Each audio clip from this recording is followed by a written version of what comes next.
보겠습니다. 요한계시록 11장 7절로 14절.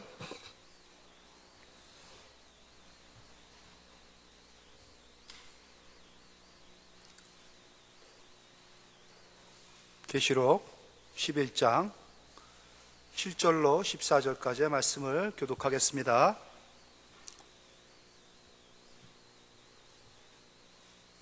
이 불이 뭐 하나 안 켜진 것 같은데요? 방송실? 교독합니다. 또 7절부터죠. 그들이 그 증언을 마실 때에 무정행으로부터 올라오는 짐승이 그들과 더불어 전쟁을 일으켜 그들을 이기고 그들을 죽일 터인즉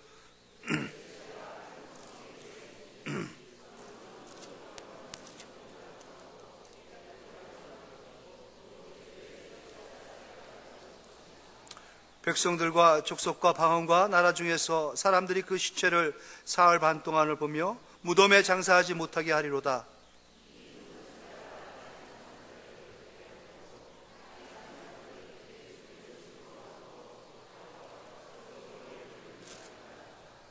삼 일 반 후에 하나님으로부터 생기가 그들 속에 들어가매 그들이 발로 일어서니 구경하는 자들이 크게 두려워하더라.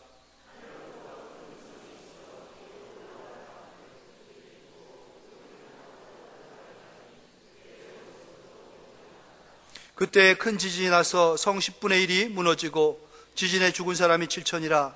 그 남은 자들이 두려워하여 영광을 하늘의 아버지께 돌리더라. 둘째 화는 지나갔으니 보라 셋째 화가 속히 이르는도다. 아멘. 불이 하나 안 들어왔어요.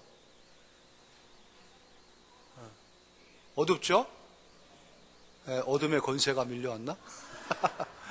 예. 우리는 조돈철 집사님과 조남철 집사님이 형제인 줄 알고 늘 헷갈려가지고 죄송합니다. 조남철 집사님,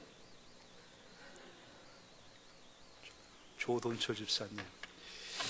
자, 오늘 고난을 이기고 승리한 교회, 계시록 11장 7절로 14절까지의 말씀을 가지고 볼 터인데 11장 말씀 전반 이 1절부터 6절까지의 말씀을 몰랐을 때에는 이 7절부터 14절이 조금 또 혼란스러울 수도 있어요. 근데 지난주에 못 들으신 분이 많았죠. 그러기에 못 들은 거는 또 못 들은 거고 오늘 말씀을 또 새롭게 승리한 교회로, 고난을 이기고 승리한 교회로 받아들이시면 되겠습니다. 잠시 말씀을 드리기 전에 교회에 대해서 말씀을 드리면은 예수님이 고난을 당하셨죠. 승천하시고 성령이 이 땅에 오셔서 성령을 받은 사람들, 그때부터 교회가 시작된 겁니다. 교회가 가는 길이 있어요. 성도들이 가야 할 길이죠. 그러니까 성도 한 사람 한 사람을 교회라고 하기는 어렵습니다. 성도들이 모였을 때 교회가 되는 거예요. 그들의 모임이 교회고요. 그 사람들이 교회가 되는 겁니다. 그 성도들이 가야 할 길, 교회가 가야 할 길은 바로 증인의 길입니다. 뭘 증거하겠습니까? 예수님을 증거하겠죠. 예수님의 증인이 되는 그 길을 걷는 게 교회가 가야 할 길입니다. 예수님께서는 승천하셨기 때문에 예수님의 영이 머물고 있는 그 구원받은 사람들, 그 사람들의 교회가 그 예수님의 길을, 예수님이 가야 할 길을 따라가는 겁니다. 예수님의 죽음과 부활을 증거하면서 가는 거죠. 그게 증인의 삶입니다. 우리가 뭘 증거하느냐? 복음을 증거하는 거죠. 그럼 복음이 뭐냐? 물어보면 잘 몰라요. 복음은 예수 그리스도가 복음입니다. 특히 그러면 뭐가 복음이냐 하면은 예수 그리스도의 죽음과 부활. 이 사건이 굉장히 중요한 거죠. 물론 이거 말고도 예수님에게는 중요한 5대 사건이 있습니다. 첫 번째가 성육식 사건이죠. 두 번째가 죽으심. 세 번째가 부활하심. 네 번째가 승천하심. 다섯 번째가 재림하시는 거. 이게 5대 사건이에요. 우리가 볼 수 있는 1, 2, 3, 4는 다 성취되었고요. 하나 재림만 남은 상태죠. 이게 다 복음이라는 겁니다. 이게 다 복음이에요. 재림하고 나서 무슨 일이 있습니까? 심판이 있죠. 심판이 있어가지고 부활한 죽었던 영혼들이 몸을 찾고 부활해가지고 모든 부활한 사람들이 다 주님 앞에 심판을 받습니다. 믿지 않는 자는 말 그대로 심판이고요. 믿는 자들, 예수를 믿는 자들은 영원한 나라에 왕노릇하며 살게 되는 것이죠. 그것이 우리가 가야 할 궁극적인 구원의 지점입니다. 복음이 그렇습니다. 너희가 십자가에 못 박은 이 예수를 하나님이 주와 그리스도가 되게 하셨느니라. 신약의 사도행전에 나오는 초대교회 성도들은 다 이렇게 외치고 다녔습니다. 죽었던 그 예수가 누군지 아느냐? 주와 그리스도다. 너희들이 그러니까 우리 주와 그리스도를 못 박았다는 겁니다. 그분이 우리의 주와 그리스도가 되셨다. 이거를 증거하는 게 우리의 삶, 우리의 사명이라는 겁니다. 그래서 증거를 했는데도 증거를 잘 안 받죠. 하나님께서 10장과 11장을 통해 가지고 나팔이 5째 나팔이 불고 6째 나팔이 불고도 사람들이 회개치 않기 때문에, 받아들이지 않기 때문에 마지막 나팔이 불기 전에 10장과 11장을 우리에게 허락해 주셨습니다. 다시 한번 가서 예언해라. 요한에게 말씀을 먹여주고 예언하는 사명을 받은 요한이 그 환상 가운데서 11장을 봅니다. 11장은 교회에 대한 말씀이에요. 교회에 대한 말씀. 11장 1절에 보면은 갈대를 가지고 교회를 측량하게 하는데 성전과 제단과 경배자들을 측량하라 합니다. 측량은 보호죠. 지켜 보호하는 하나님의 사람으로 그러니까 교회를 보호하겠다는 겁니다. 바깥들은 근데 내놓았습니다. 42달 동안 짓밟히도록. 근데 바깥들도 교회입니다. 그래서 안팎으로 하나님께서 속은 보호하시고 지키시고, 하지만 외형적으로는 핍박당하고 어려움을 당하는 것라고 이렇게 볼 수도 있는 것이고, 하나님을 온전히 경배하고 하나님을 따라가는 사람 하나님 지키고 보호하지만은 건성으로 교회 뜰만 마당만 왔다 갔다 하는 사람들 어려움을 당한다라는 말씀으로 볼 수도 있고요. 그런데 중요한 것은 어쨌든 다 하나님의 보호함에 있습니다. 교회가 어려움도 처해 줄 수 있다는 거. 어떻게 아냐면은 이어 3절로 6절까지의 말씀을 보면은 두 증인의 증언이 나옵니다. 두 증인에 대한 이야기죠. 1260일간 권능의 예언을 펴게 됩니다. 마치 모세와 엘리야와 같이. 그게 교회의 사명이라고 했죠. 기억하실 겁니다. 근데 42달과 1260일, 이게 표현만 달랐지 같은 기간입니다. 그래서 42달, 1260일, 3년 반 나오면은 다 어떤 기간이라고 했죠? 예수님의 초림에서 재림까지. 그러니까 지금 현재가 다 이 기간에 들어가 있는 겁니다. 주님이 다시 오지 않았으니까. 그렇게 두 증인이, 그러니까 하나님의 은혜 안에서 측량되었던 성전 안에 성전과 제단과 경배자들 같은 이들이 왕성하게 이 42달 동안 짓밟히지만은 또 복음을 전하는 겁니다. 큰 권능을 가지고. 그런데 복음이 다 증거될 즈음에, 이게 이제 종말이라 하죠. 그때 가가지고 이 선지자 두 증인이 죽임을 당합니다. 교회에 대단한 핍박과 곤란함을 당하는 거죠. 교회 안에 있는 누가? 성도가. 그러니까 성도가 외형적으로 핍박을 당하는 것도 의미하지만은 이거는 뭡니까? 우리 안에 이미 들어와서 성전을 차리신 하나님의 나라를 시작하신 하나님께서 우리를 통하여 이 일을 행하시겠다는 거죠. 그러니까 우리가 그리스도를 믿으면서 죽임을 당하는 지경까지도 내려간다는 겁니다. 그런데 그 기간은 다행히 짧습니다. 3일 반. 3년 반에 비해서 3일 반은 작은 기간이죠. 짧은 기간입니다. 오늘 이 말씀을 드리는 겁니다. 두 선지자의 죽음. 지난주에 두 증인의 증언에 대해서는 자세히 우리가 살펴봤어요. 다시 한번 리뷰를 하면은 두 증인은 두 감람나무와 두 촛대로 그렇게 묘사가 됐죠. 두 감람나무와 두 촛대 다 두 증인입니다.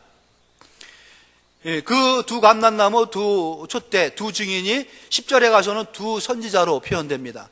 다 증거하는 사람들이고 밝히는 사람들이에요.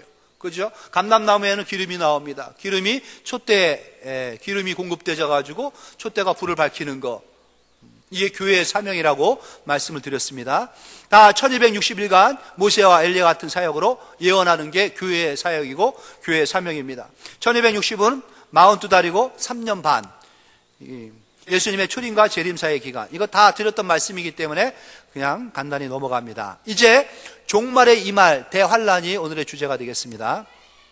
7절에 보니까 오늘 시작하는 말씀이죠. 그들이 그 증언을 마칠 때에, 그들은 누구예요? 교회죠. 교회가 증언을 다 마치는 겁니다. 다 마치는 때가 과연 언젠가? 교회의 사명이 종결될 즈음이라고 볼 수 있습니다. 교회가 완성되어져 가는 게 바로 이때입니다. 교회는 어떻게 세워져 갑니까? 성도가 들어옴으로 세워지는 거죠. 하나님의 만세부터 구원을 작정하고 택한 예정된 사람들이 있습니다. 그게 몇 명이 될지 누가 될지 우리는 몰라요. 하지만 주님께서는 아시는 그 사람들이 있는 겁니다. 그들이 이방인의 수가 다 들어와가서 채워질 때까지 로마서에서는 그렇게 표현됐거든요. 우리는 모르지만 전하는 겁니다. 전하면은 일단 다 듣고 구원받을 자는 그 복음에 응답해서 들어옵니다. 그리고 구원받지 못할 자는 못 들어오는 거죠. 그럼 들어올 자들이 다 들어왔으면은 그때가 언제냐면은 복음이 다 전파됐을 때라는 겁니다. 마태복음 24장의 14절에 보면은 예수님이 하신 말씀이 있죠. 말세 이 종말은 언제인지 잘 모릅니다. 하나님만이 아셔요. 성부 하나님만이. 근데 이때가 되면 그때인 줄 알아라 하고 우리에게 가장 강력한 힌트를 준 게 이 구절이에요. 한번 읽어볼까요? 시작. 이 천국 복음이 모든 민족에게 증언되기 위하여 온 세상에 전파되리니 그때야 끝이 오리라. 이때가 끝이 오는 겁니다. 다 지구촌의 모든 민족, 모든 방언, 모든 언어 다 복음이 증거됐어요. 선택은 그들이 하는 거 아니겠습니까? 일단은 기회는 다 주어졌다는 겁니다. 그때가 되면은 구원받을 자는 다 구원받아서 이 수가 찬다는 거죠. 교회가 완성되어진다는 겁니다. 그때에 주님이 오시는 거예요. 누굴 만나러 오실까요? 신부를 만나러 오는 거예요. 신부는 누굽니까? 교회라는 거죠. 근데 교회는, 큰 교회는 오늘 그 세례문답 시간에도 말씀을 드렸는데 온 교회 중에서, 온 인류 가운데 교회는 유일하게 하나입니다. 주님의 몸된 교회는 하나예요. 우리는 다 가지같이 지체 아니겠습니까? 주님의 몸된 교회가 완성되어야 되는데 저기 지체 중에 하나인 내가 지체 아니겠습니까? 썩었어. 그럼 하나님 어떻게 하실까? 고치고 오시는 거예요. 도려내고 오시든지 바꿔놓고 오시든지. 내가 만약에 주님을 떠나 있고 주님의 말씀에 역행하고 살고 있다, 하나님의 그 뜻에 거역하고 있다, 그러면은 주님의 몸이 완성되는 게 지연된다는 겁니다. 늦어지는 거예요. 하나님의 뜻에 자꾸 내가 거역하는 역할을 하는 거죠. 그러니까 내가 온전해질 때에 교회가 온전해진다. 그때에 주님이 우리를 맞이하러 오신다라고 보면 되겠습니다. 그때가 이제 오겠죠. 그들의 증언이 마칠 때, 그때 어떤 일이 벌어지냐면 그때에 큰 환란이 있겠습니다. 창세로부터 지금까지 이런 환란이 없었고 후에도 없으리라. 이러한 큰 환란 언제 있었을까? 언제 있었나? 역사적으로 보면은 이때 이후로 이보다 더 큰 환란은 없겠다 한 그런 환란이 있었어요. 그런데 그 이후에 또 환란이 오는 거 보면 그때 그 환란은 아무것도 아닌 환란이 되는 거야. 6.25를 거친 분들, 그때 그 6.25에 비참한 것보다 더 비참한 게 어디 있겠냐라고 말씀하죠. 더 비참한 일이 있을 수도 있죠. 또 만약에 남침을 해오고 전쟁이 벌어졌다 그러면 그때보다 더 심각해지지 않겠습니까? 세계 제1차 대전을 겪었을 때 가장 비참한 걸 인류가 겪었습니다. 이보다 더 비참한 건 없겠다. 그런데 세계 제2차 대전이 벌어졌지 않습니까? 또 모른다는 겁니다, 지금. 근데 그때 보면 그 환란, 아주 전무후무한 환란이 올 때가 온다는 것이죠. 그때가 언제냐면 우리의 복음하고 맞춰보면 복음이 전 세계에 다 전파되었을 때쯤. 지금은 복음이 다 전파되지 않았어요. 복음을 못 받은 나라, 태어나서 죽을 때까지 예수 이름을 한 번도 못 듣고 사는 그러한 나라와 민족이 지금도 허다합니다. 자, 그때에 만약에 그러한 날이 우리 때에 도래되게 되면 당황하지 마세요. 하나님께서 우리에게 이 말씀을 다 주셨고 가르쳐 준 겁니다. 뿐만 아니라 이거는 시기적인 역사적인 어떠한 때가 되고 어떠한 사람도 되겠지만은 이거는 나한테 접목을 시키셔야 됩니다. 내 안에서 이 일이 벌어지고 있는 겁니다. 환란의 주체, 나를 갈등시키고 교회를 어렵게 만드는 그 대상자는 누구냐? 7절에 보니 그들이 증언을 마칠 때 무적행으로부터 올라오는 짐승이 있다 그러죠. 무적행으로부터 올라오는 짐승. 그러니까 짐승의 처소는, 거주지는 무적행입니다. 무적행 어디에서 많이 들어본 데죠? 무적행 언제 들어봤습니까? 계시록 9장 1절 할 때 들어봤죠. 하늘에서 별이 땅에 떨어졌습니다. 그 떨어진 별에게 무적행의 열쇠를 하나님 지어줬어요. 그래서 그 떨어진 별이 무적행의 열쇠를 가지고 무적행을 열었더니만 무슨 일이 벌어졌어요? 무저갱에서 연기와 황충이 몰려 나옵니다.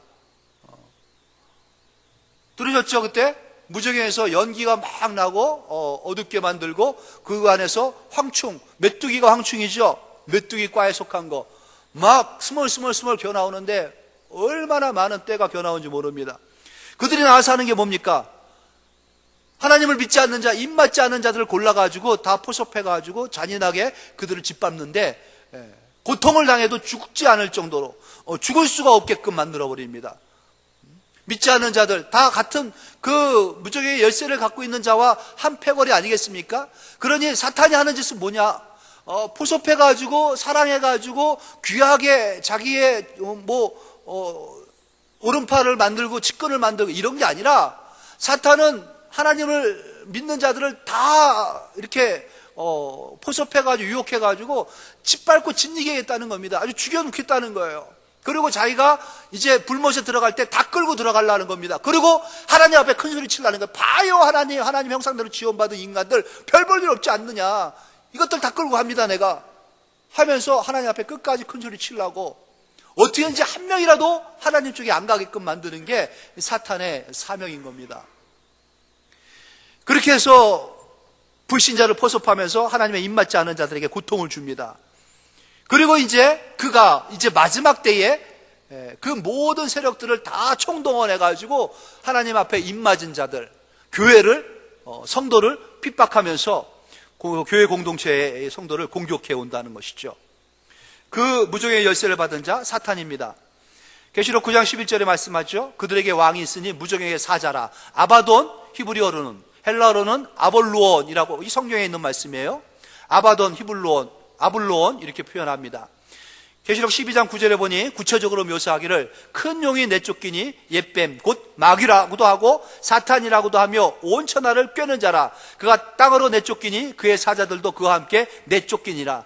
땅에 내쫓겨가지고 이건 언제 그랬습니까? 이거는 천상의 시간이에요. 그러니까 창세 때에 내려온 겁니다. 깨져가지고. 그래서 하나님의 첫사람 아담을 공격해가지고 포섭해가지고 자기가 수하에 두게 된 거죠. 하나님이 만드신 지구 동산을 다 깨버렸습니다. 파괴해버렸고 점령자가 돼가지고 그는 멸망자입니다. 파멸자고 참소자고 분열자고 비방자입니다. 그래서 뭔가를 자꾸 파괴하는 거 좋아하는 자, 사람을 괴롭히면서 참소하는 거, 정죄하는 거 좋아하는 사람, 비난과 비판을 잘하는 사람, 분열을 조장하면서 흔들어 놓고 깨면서 이간질 잘하는 사람, 비방과 비난을 잘하고 불만과 불평이 많은 사람 다 이쪽 편이에요. 얘네 편. 누구 편이에요? 사탄 편이라는 거예요. 그쪽에 영향을 받고 그쪽에 끈을 두고 있는. 그래서 나는 분열을 잘 조장하고 비난을 잘하고 불만과 불평이 많은데 그러면 얼른 끊으셔야 됩니다. 그 배후를 추적해서 가면은 얘가 딱 도셔내고 있는 겁니다. 끊으셔야 돼요. 예수의 이름으로 끊어야 됩니다. 그 싸움이 치열한 겁니다. 싸우되 어떻게 싸워야 되냐면 히브리서에 보면은 피 흘리기까지 싸우라는 거예요. 예수님이 피 다 흘렸는데 내가 무슨 피 흘릴 게 뭐 있겠습니까? 예수님이 피 흘려가지고 승리했으니까 내가 그 승리를 보장받고 싸워야 되는 겁니다. 이건 내 몫이에요. 선택은 내가 해야 되는 것입니다. 이게 이 비참한 싸움이 벌어지는 겁니다. 교회와의 싸움, 사탄과 그 추종 세력과의 싸움. 장소는 큰 성입니다.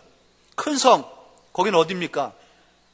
소돔이라고 하기도 하고 애굽이라고도 부르면서 예루살렘, 우리의 목자가 십자가에서 못 박혀 죽은 곳이다 하고 표현하죠. 거기에서 싸워서 두 증인이 죽습니다. 교회가 당하는 거예요. 핍박당하고 완전히 막 짓밟히는 겁니다. 그곳이 어디냐? 소돔. 소돔의 특징은 뭡니까? 소돔은 타락한 곳이죠. 하나님의 천사가 직접 가가지고 멸망시켜버린 도시입니다. 천사가 갔더니만은 뭔가 낯선 사람, 신기한 사람이 왔다 그래가지고 간음하려고 하고 동성애하려고 그러고 그런 데가 바로 소돔이죠. 살인과 폭력과 음란, 우상 숭배가 들끓고 있는 곳 소돔, 애굽입니다. 애굽은 우상 천지 아니겠습니까? 애굽은 죄악의 상징입니다. 하나님의 백성들이 애굽에서 종노릇한, 노예 노릇한 겁니다. 그러니까 애굽이 그들을 노예로 만든 거예요. 짓이긴 겁니다. 죄와 사망의 법이 그들을 억누르고 있는 것, 다 세상입니다. 그 결과 예수님은 이 땅에 오셔가지고 세상 죄를 다 짊어지시고 세상 한복판에서 죽으신 것이죠. 십자가는 저주입니다. 십자가는 죄입니다. 그 저주와 죄악 가운데 예수님께서는 죽어버리셨습니다. 죄악의 한복판에서, 그곳에서 이제 교회가 사명을 가지고 그 뒤를 따라가지고 세상 한복판에서 싸우는 겁니다. 죄하고 싸우는 겁니다. 치열하게 싸우는 거예요. 피 흘리기까지 싸우고 죽기까지 싸우는 겁니다. 죄와 사망의 법을 다 깨버려야 되는 겁니다. 죄야 너희 쏘는 것이 어디 있고 사망아 너희 이기는 것이 어딨냐 하면서 예수의 이름으로 당당히 나가서 싸워야 되는 것이죠. 이 세상의 이 권세자 사탄의 머리는 깨져버렸습니다. 예수님께서 이 땅에 오셔가지고 십자가에 못 박히는 그 순간에, 예수님이 죽는 그 순간에 얘들은 권세를 잃어버렸어요. 그래도 끝까지 발악하면서 세상을 장악하고 있는 것 아니겠습니까? 그들과 우리들은 싸워야 되는 겁니다.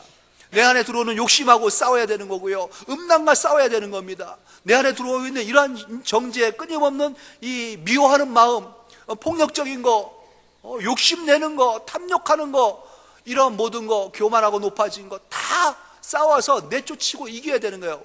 우리는 승리할 수 있습니다. 왜? 예수님이 승리하셨으니까. 그곳에서 싸워 죽기까지 싸우는 거예요. 비참해지는 두 증인을 보십시오. 어느 정도까지 교회가 싸워가지고 비참해져야 되는지. 큰 성에 그 시체가 나뒹굴러지고 있습니다. 사흘 반을 장사 지내지 않고 방치시켜버리는 겁니다. 과거의 고대의 시체를 사람들이 장사 지내주지 않는 것은 살아서도 치욕이지만 죽어서도 수치와 수모를 당하는 거예요. 가장 비참해진 거에 대한 표현이 바로 이겁니다. 시체를 그냥 냅둬버리는 거예요. 시신을 수습하지도 않고 장사 지내지도 않고 그냥 뒹굴러지는 시체의 꼴을 보게 되는 겁니다. 극도의 수치감을 주는 거죠. 이 정도까지 우리가 한번 싸워봤냐 이겁니다. 이 정도까지 죄하고 싸워봤는지, 대충 에이 뭐 관두지 뭐, 내 의지가 이 정도밖에 안 되는데,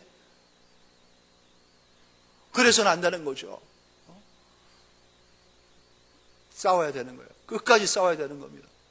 사흘 반의 방치, 3년 반의 적극적이고 뜨거웠던 사역의 기간이 있었죠. 그거에 비하면 극히 짧은 기간에 불과합니다. 사흘 반. 그것은 영광은 길고 수치는 짧다라는 것을 우리에게 보여주시는 거죠. 주님과 누려야 되는 그 기쁨은 큽니다. 이게 동시적으로 일어날 수도 있어요. 우리 안에서 주님의 기쁨이 충만해가지고 넘칠 때, 또 죄악이 들어오면 그거하고 싸우는데 치열한 것 같지만은 잠깐입니다. 여러분, 한 번 손 내밀면 끝나는 거예요. 내가 잘못했다 하면 끝나는 겁니다. 아, 내가 죄인이구나 하고 내 죄를 인정하면 끝나는 겁니다. 아, 이 죄 참 밉다 하고 내쳐버리면 끝나는 거예요.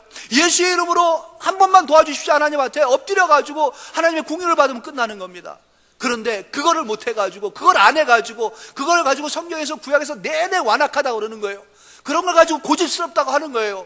이 싸움을 안 싸우는 거예요. 우리가 그냥 포기하고 넘어져 버리는 겁니다. 습관적으로 과거 구습을 줬던 옛사람의 모습 그대로 그냥 유지시키려고 그래요. 그러면은 못 간다는 겁니다. 주님의 나라에 구원이 없어요. 그런 사람은 분명합니다. 예수님께서 십자가에서 다 끝냈는데도 불구하고 질질 죄를 끌고 살고 있어요. 죄하고 엉켜가지고 수치와 수모를 견디지 못해가지고 자존심을 세워가지고 거기서 끝입니다. 교회가 가는 길이 어떤 길이라고요? 나 뒹굴러져야 되는 거예요. 수모를 당하고 수치를 당하고 비참해질 정도로 비참해지는 거. 죄하고 싸워가지고 치열하게 싸워가지고 피 흘리기까지. 그래야지 우리가 영광을 볼 수 있는 겁니다. 그들이 왜 핍박하는지 압니까? 10절 보세요. 두 선지자가 땅에 사는 자들을 괴롭게 한 고로라고 표현합니다. 증인이 교회가요. 두 선지자는 교회죠. 교회가 땅에 사는 자들, 땅에 사는 자들 누구예요? 세상에 속해 있는 자들, 믿지 않는 자들이에요. 그들을 괴롭게 한 겁니다. 또 내 안으로 얘기하면은 내가 내 안에 있는 죄하고 싸워가지고 내 죄를 괴롭게 하는 거예요. 죄의 요소들을 힘들게 하는 겁니다. 나 이제 너하고 상관없다. 내치는 겁니다. 막 투쟁하듯이. 그랬더니 좋아합니까? 쉽게 이루어집니까? 세상이 우리가 하는 말에 순수히 듣고 네 말이 옳다. 그래, 나도 예수 믿을게. 나도 정직할게. 나도 욕심 버릴게. 나도 너 사랑할게. 나도 너에게 베풀게. 세상 그런 사람 아무도 없습니다. 그런 사람을 세상의 천치 바보라고 그래요. 세상은. 우리는 그러한 사람을 믿는 자라고 얘기하고요. 성도라고 얘기합니다. 성도가 가는 길과 세상에 가는 길이 다른 거예요. 근데 성도는 자꾸 그 안에서 빛을 발하고 그들에게 옳은 길을 얘기하니까 그들은 맞서고 거부하는 겁니다. 총을 겨누면서 방아쇠를 당기는 게 세상이에요. 죄악에 물들어가지고 익숙해진 자들은 죄를 지적하고 회개를 촉구하는 증인들의 말에 괴로워합니다. 아주 괴로워합니다. 사도행전 2장과 7장에 보면 대조적인 장면이 나오죠. 사도행전 2장에는 베드로의 설교입니다.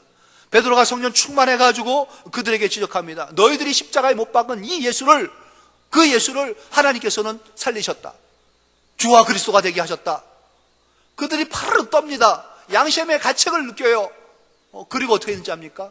엎드려가지고 사도 앞에 무릎을 꿇고 눈물을 흘리면서 우리가 어찌할꼬 가슴을 칩니다. 그들이 회개하고 돌아와가지고 교회가 된 거예요. 초대교회 교인들이 된 겁니다. 근데 넘어가서 7장에 가가지고 성령 충만했던 그 교인 중에 스데반 집사가 그들에게 죄를 지적합니다. 모세, 아브라함 때부터 해가지고 하나님의 역사를 쭉 펼치면서 이 예수를 너희들이 죽였다 그랬더니 그들도 마찬가지로 양심의 가책을 받습니다. 그리고 어떡합니까? 이를 갈면서 스데반을 죽입니다. 자기를 죽여야 되는데 그렇게 말한 스데반을 죽여. 이게 세상입니다. 우리가 세상에서 번듯하고 온전하려 하면은요, 세상이 그냥 두지 않는다는 거죠. 내 안에서 죄를 내가 들춰가지고 이걸 버려야겠다 싶으면 그거는 더 달라붙습니다. 하나 내쫓았다 싶으면은 2개, 3개가, 10개가 막 떼거지로 올려가지고 내 마음을, 내 영혼을 짓밟습니다. 넌 그러면 안 된다. 너 번듯해지면 안 된다. 네가 무슨 사랑을 베풀고 용서를 베푸냐. 넌 그런 모습이 아니야. 계속 완고해야 돼. 완악해야 돼. 교만해야 돼. 그게 너다워. 더 부추깁니다. 자존심 상하게 만들고요. 신경질 나게 만들고, 그래서 누군가를 타켓 삼게 만들어가지고 완전히 막 짓밟게 만드는데 혼자 짓밟아서 부족하니까 여러 사람들 다 동조해가지고 짓밟게 만들어가지고 더 완악해진 거. 스데반이 죽을 때 한 사람이 돌 던져 죽인 게 아닙니다. 여럿이 수십 명이 돌을 들고 집중적으로 던져버려가지고 죽인 거예요. 이러한 일이 내 안에서 교회에서 벌어지고 있다는 거죠. 하지만 스데반은 죽었어요. 교회는 비참해지는 겁니다. 성도는 거기서 죽어야 되는 겁니다. 거기서 싸움에서 죽어야 되는 거예요. 피 흘리기까지 싸워서 죽을 때까지 가야 되는 겁니다. 그들이 이 말을 듣고 마음에 찔려 베드로와 다른 사도들에게 물어 이르되 형제들아 우리가 어찌할꼬 하거늘 가슴 치는 이 통곡이 있어야 되고, 그들이 이 말을 듣고 마음에 찔려 그를 향하여 이를 갈고 돌을 던지거든. 둘 중에 어떤 거, 우리 안에서는 어떠한 모습이 나와야 되는지. 말씀을 증거하면은 양심은 찔립니다. 그때뿐이다. 후자가 되는 겁니다. 그러면은 하나님 앞에 엎드려서 하나님 어떻게 하면 좋습니까? 전자가 되는 거예요. 그렇게 해가지고 비참해졌을 때 거기서 끝나면은 교회가 아니죠. 하나님의 교회는 반드시 예수 그리스도의 가신 길을 걸어갑니다. 생기가 그들 속에 들어가며 다시 일어섰나라고 표현해 주죠. 죽어가지고 비참해서 3일 반을 뒹굴고 있는 시체 사람들이 다 구경합니다. 꼴 좋다. 괜히 귀따군 소리만 하더니만은, 혼자 잘난 척 하더니만은, 혼자 의로운 척 하더니만 잘됐다 하고 있는데 하나님의 생기가 뒹굴고 있는 시체에 들어가는 거예요. 하나님의 생기가 시체에 들어가면 무슨 일이 벌어지겠습니까? 에스겔 선지자의 그 환상을 기억하시죠? 에스겔 선지자의 환상에 보면은 그때는 시체 정도가 아니라 완전히 뼈다귀만 남았습니다. 골짜기에 뼈다귀들만 남아가지고 수북히 쌓여있는 뼈다귀 가운데에 하나님의 생기가 불기 시작합니다. 생기가 들어갔더니 뼈들이 맞춰지기 시작하고 거기에 살이 붙고 조직이 붙는 거, 근육이 붙고, 그러면서 그들이 살아나 부활하는 겁니다. 부활한 그들이 큰 군대를 이뤄요. 마른 뼈 같은 것들이 군대 용사들이 되는 겁니다. 이러한 역사가 일어나는 겁니다. 죄와 싸워가지고 끝까지 싸울 때 끝나고 거기서 버림받고 비참해진 것 같지만 하나님의 생기가 또 불어나가지고 우리를 살리고 다시 일으켜줍니다. 회복시키고, 교회를 그렇게 회복시키고 다시 힘있게 만들어주시고, 에스겔 37장 5절로 6절의 말씀이에요.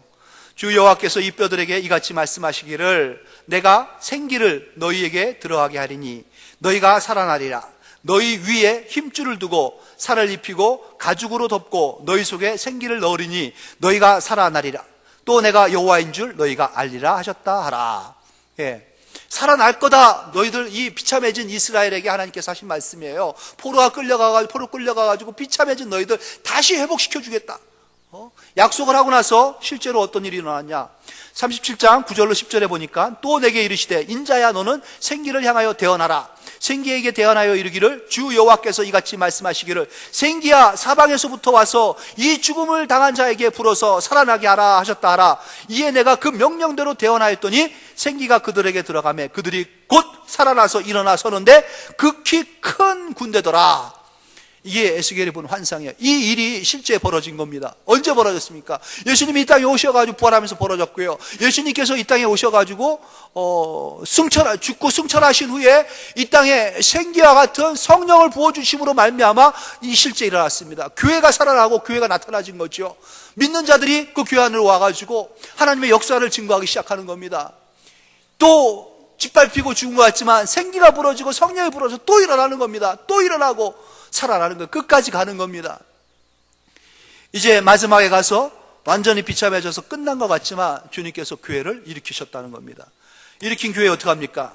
3일 반 후에 하나님께로부터 생기가 그들 속에 들어가며 그들이 발로 일어서니 구경하는 자들이 크게 두려워하더라.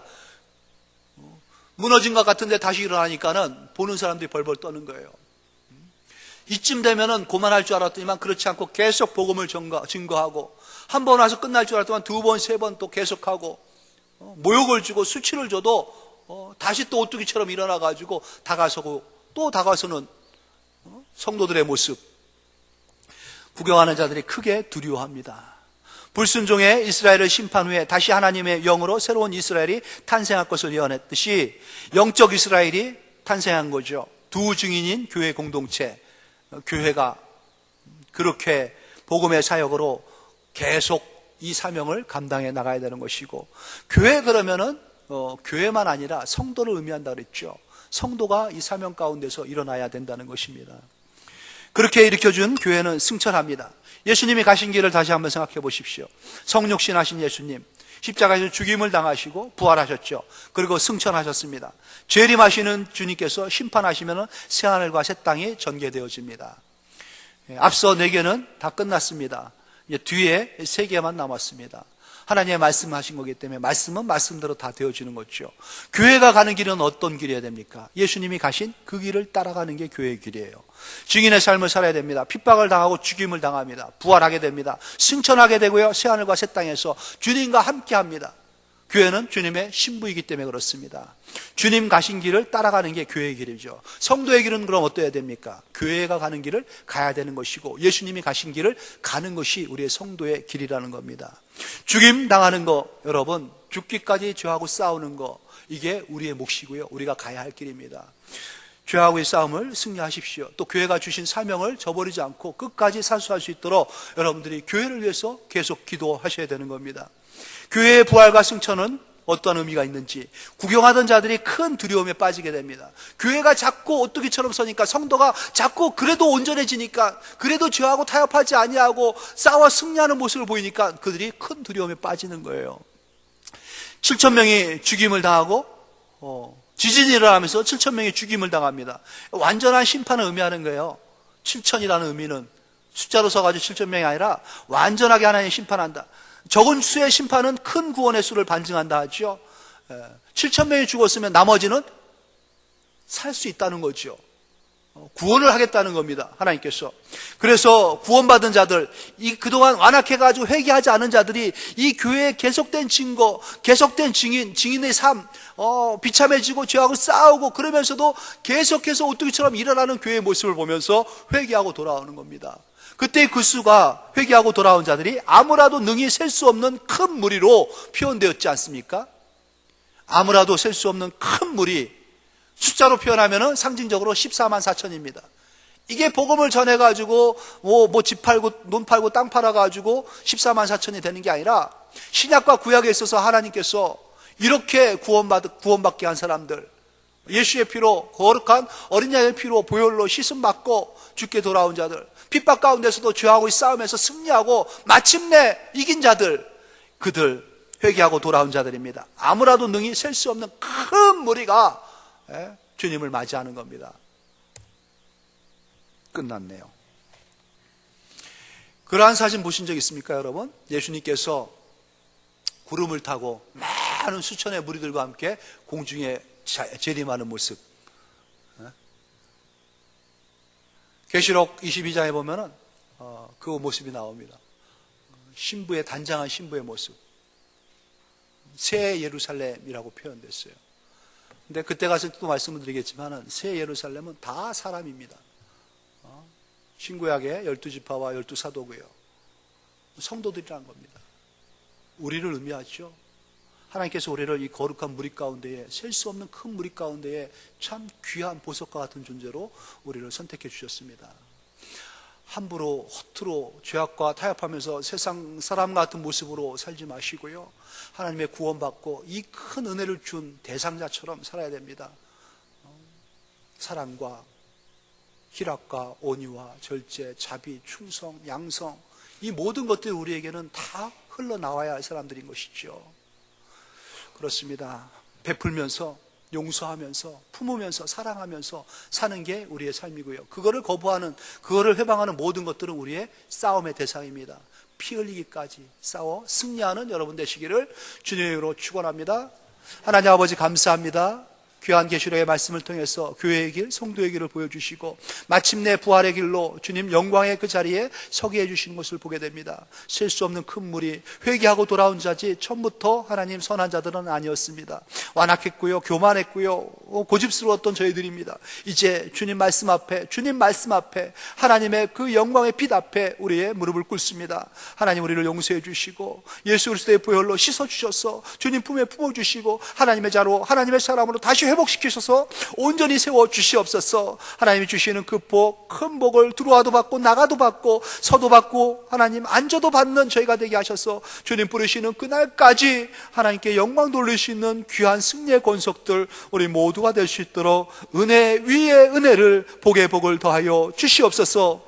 지금은 우리 주 예수 그리스도의 그 큰 은혜와 성부 하나님의 말할 수 없는 그 사랑과 성령 하나님의 감화 감동 교통 충만케 하시는 은혜와 능력의 역사가 주님 나라 바라보면서 교회의 길, 주님 가신 그 길 가겠습니다. 십자가의 길 내가 걷겠습니다. 고난이 와도 핍박이 와도 비참해질 정도로 죽음의 그 쓴 잔을 마셔야 할지라도 주님 가신 길이기에 저도 묵묵히 걷겠습니다. 주님 앞에 그 마음 들이면서 순간순간 회개하고 죽게 돌아와 성령으로 충만하여 생기가 다시 한번 돌기를 원하면서 주님께 모든 것 내어드리기를 기뻐하는 머리 숙인 심령 위에 충만한 이들의 심령과 이들을 통하여 펼쳐나갈 모든 미래의 역사 위에 이제로부터 영원토록 함께 있을지어다. 아멘.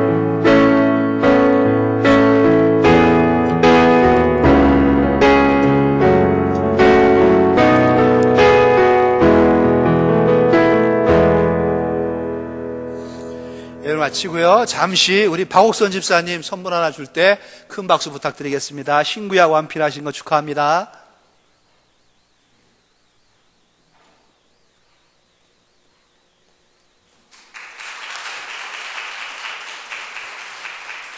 예, 평희들 돌아가시고 한 주간도 주 안에서 승리하십시오.